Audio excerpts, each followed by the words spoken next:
Flight 595, we're en route. Now I want you to draw in all of the bones that you can identify in the body. Just remember to use the actions that you're learning so that you can, during the exam and in real life, actually perform the task. Switch.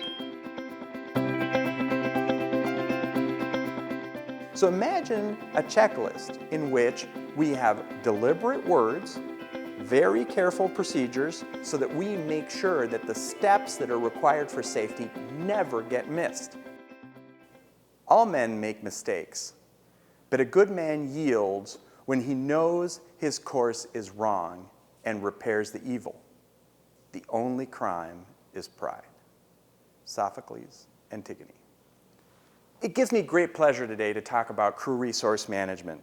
This is part of a revolution that's sweeping healthcare in general, but in particular, in the next few years, will be a major part of the way we function in emergency medical services. Crew resource management is going to revolutionize the way we work together in teams. The National Registry has embedded this into the next practical, and it's part of our Culture of Safety initiative that was started back in 2012. All of this is going to make us better at our job, better at working in teams, and safer for patients. Crew resource management was born out of aviation. It was actually called cockpit resource management in its first iteration. But it was really born out of a series of very horrible airplane crashes. In order to understand the significance of CRM to EMS, we're going to review a little bit of that history.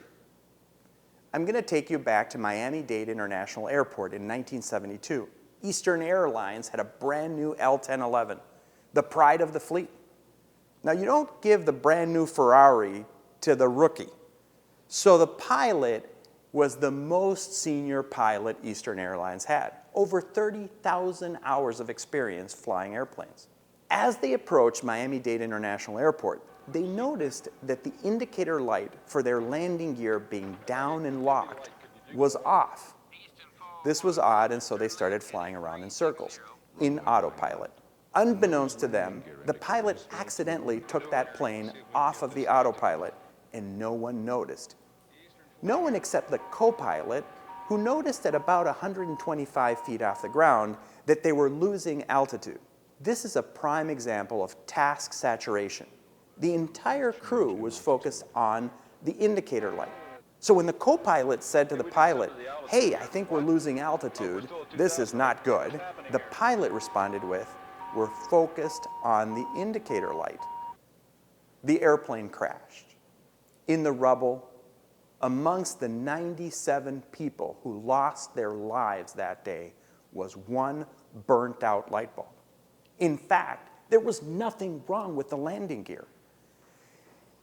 One simple mistake, tunnel vision, task saturation, and that crew could not recover. And a lot of people died because of it. That was the first incident that really caused the aviation industry to think, what are we doing wrong? How could this crash be averted? Now I'll take you to the Canary Islands. Fast forward to March 1977, when two 747s filled with a lot of vacationers into St. Thomas to go on cruise ships are diverted to the island of Tenerife. There was a bomb scare at the airport in St. Thomas, and these flights had to land and wait for all of that to clear. The bomb scare clears in St. Thomas, and now it's time for these flights to get moving. KLM was the first to get on the runway and begin the process of their takeoff. In fact, Pan Am was actually crossing the runway. Now, before that plane took off, the co-pilot said to the pilot, "Are we cleared for takeoff?" What do you think the pilot said? "It's a single runway. We're clear." They actually weren't cleared, and in fact, Tenerife is known for fog, and the fog had rolled in. KLM collided with Pan Am. 583 people died. There were only 61 survivors out of that crash. That is still, to this date, the worst crash in the history of that industry. That crash changed that industry. I want you to think about our own industry. In 1998, the Institute of Medicine issued a report showing 44,000 to 98,000 iatrogenic deaths. That's deaths that are caused by medical errors. That's the equivalent of crashing a jumbo jet every other day. We have to do something to make our industry safer. Would you fly on a jumbo jet if that many of them were crashing? Recently, Sedgwick EMS implemented a culture of safety. And when they did so in one of their lectures, they talked about how important it was to report errors in a non-punitive way. That's one of the lessons that aviation learned, was to make sure that people were feeling safe when they were reporting a problem, not persecuted or in some way in trouble with their bosses if they actually report a mistake. Sedgwick EMS implemented a culture of safety over the last few years. They've actually encouraged their employees to report mistakes in a non-punitive manner. So you don't get in trouble if you let your boss know that there was a near miss or an actual problem.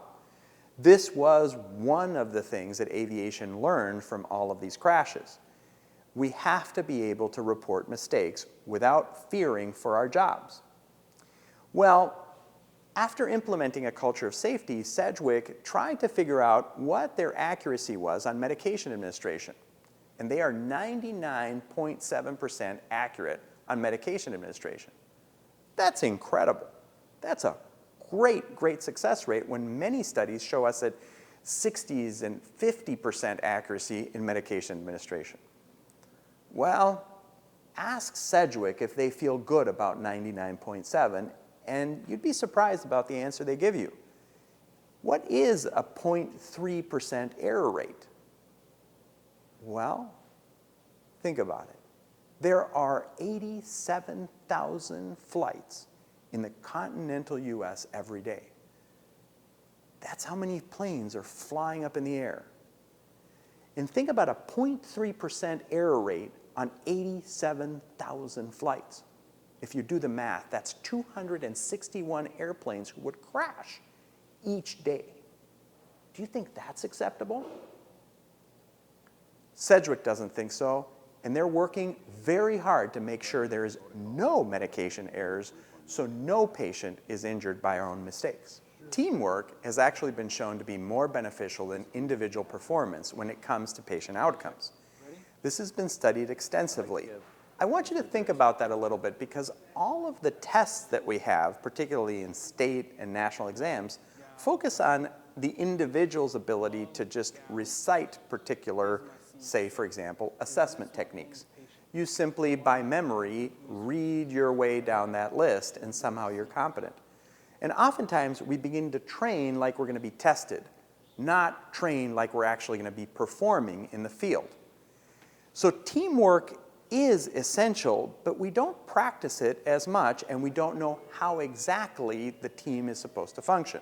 Research from as far away as Australia and as close by as Canada and in the US has shown us that teamwork behaviors are really what's effective when it comes to patient outcomes.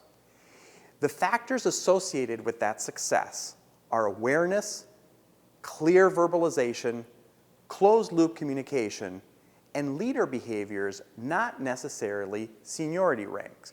It's how these teams work together, really explaining to each other what they're doing. And in that same research, we discovered that teams that don't talk to each other, that don't clearly verbalize, have worse outcomes. Ma'am, we're about to load you into the ambulance. You're going to feel a bump as we do so. Seriously? Please keep your arms and hands inside the cot, okay? Bumpers up. Let's dive into each one of the elements of crew resource management so we can identify what kinds of behaviors lead to safety and better teamwork. The first is a flat hierarchy. Now, this doesn't mean that we lose our seniority or our rank. In fact, CRM has been implemented all throughout the military, where rank is extremely important. What it does mean is that everyone has equal responsibilities and rights to speak up if there's a safety concern. Logan, I'm not sure which protocol we're going down, but I do notice that he has edema, fetal edema, and that he also has JVD. Okay. And when a junior person challenges the authority of a senior person, the two of them have to resolve the conflict in order to move forward. Communication is another key part of crew resource management, in particular, closed-loop communication. He has no allergies to aspirin. Do you agree?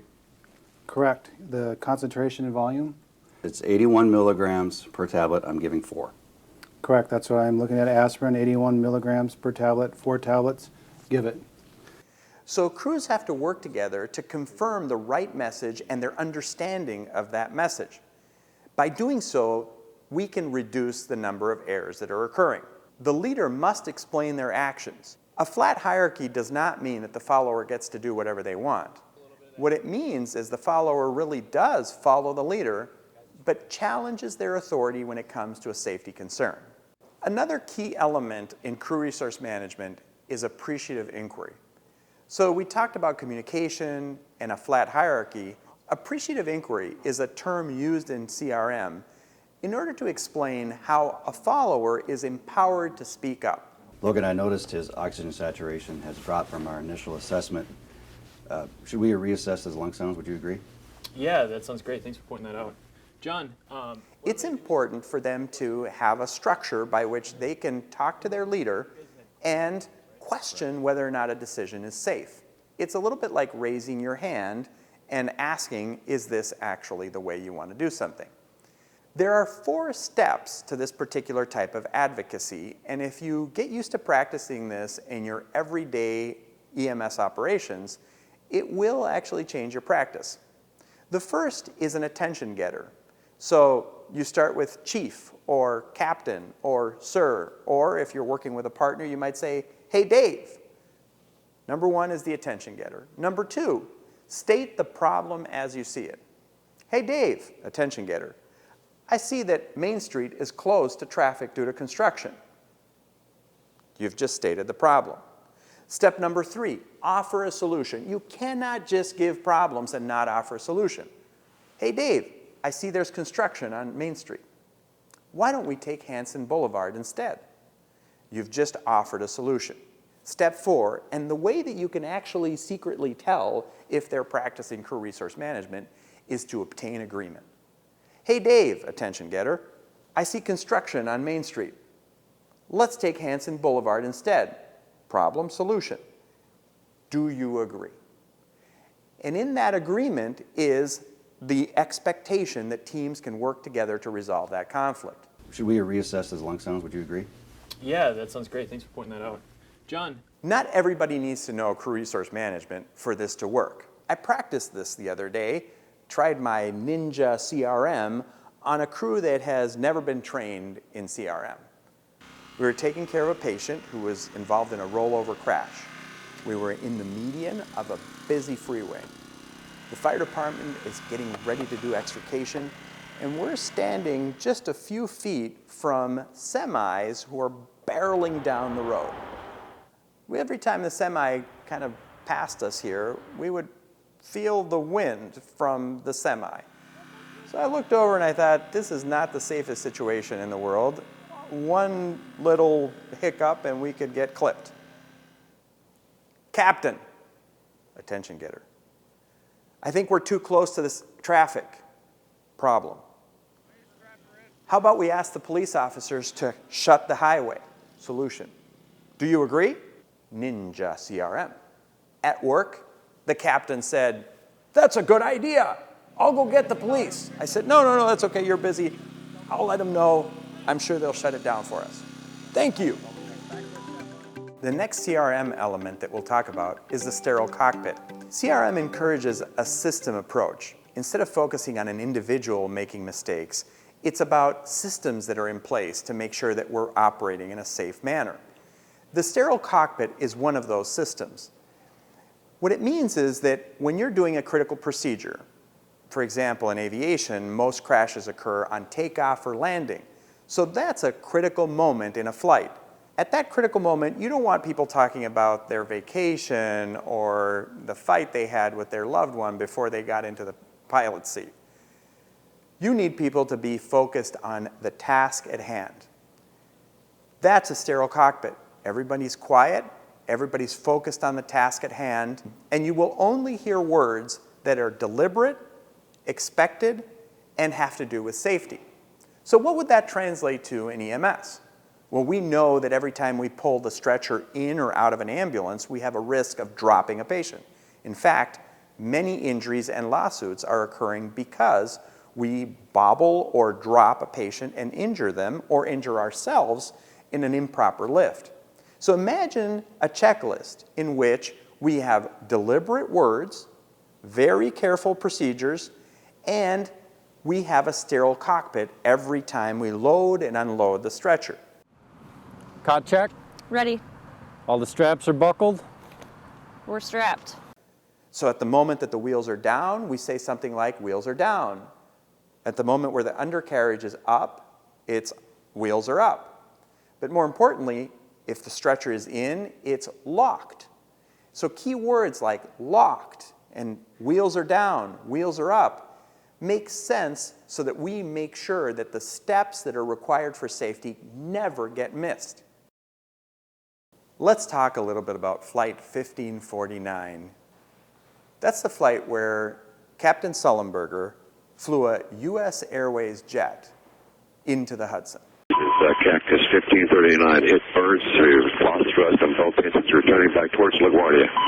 Okay, you need to return to LaGuardia. Turn left heading up 220. 220. Captain Sullenberger had precious minutes from bird strike to water strike to be able to glide that aircraft to safety. That just doesn't happen every day. In fact, how many times did Captain Sullenberger land an airplane in water? Before that event, I can guarantee you 0. The key to his success was a very orchestrated dance between the co-pilot and the pilot. And key to all of this is a checklist. We sometimes in EMS think we don't have time to consult any memory aids or any checklists that would help us be safer for our patients. I'm going to challenge you. If Captain Sullenberger had those precious seconds to be able to look up in a checklist what the most important steps were, I think we have time in EMS to make sure that we're doing the right thing. Now, many of our checklists are mostly memory aids and kind of go in the order in which a state or national exam might expect you to do some skills. The checklists in aviation are different. They're focused on safety, and the most important things are first. So a checklist in EMS that's related to safety might be, say for example, for bleeding, identify the source of the bleed and put a tourniquet on. Not necessarily open the airway, check for breathing, because those things wouldn't matter to this major bleed. Cactus 1529, turn right 280, you can land runway 1 at Teterboro. We can't do it. Okay, which runway would you like at Teterboro? We're going to be in the Hudson. So as Sullenberger was gliding that aircraft into the water, he had to take 3 critical steps. The first one, at the top of the checklist, is fly the plane.